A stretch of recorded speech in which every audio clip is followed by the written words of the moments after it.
কোনো রকম কেমিক্যাল ছাড়া সম্পূর্ণ প্রাকৃতিক উপাদান দিয়ে হাতে তৈরি সাবান ও তেল বানিয়ে আলোড়ন সৃষ্টি করেছেন নরসিংদীর যুবক আতিকুর রহমান আদি। 2015 সালে বিদেশ থেকে মামার আনা ভেন্নার তেল যেন ভাগ্য বদলে দেয় আদির। শুরু করেন ভেন্নার বীজ সংগ্রহ আর সেই বীজ থেকে তেল তৈরির কাজ।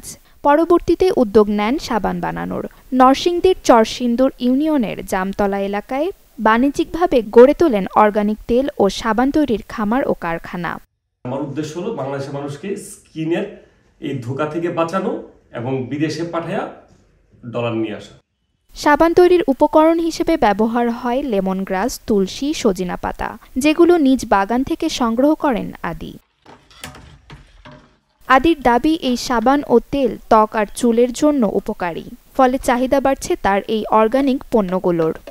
অনেকের হয়তো স্কিনে ব্রণ হয় বা একটু র্যাশ হয়, বা অনেকের হয়তো অপরিচ্ছন্নতার জন্য আপনার অ্যালার্জি হয়, চুলকানি হয়, দাউদ হয়, এই টাইপের বিভিন্ন প্রবলেমের জন্য আমাদের এই সাবানগুলো।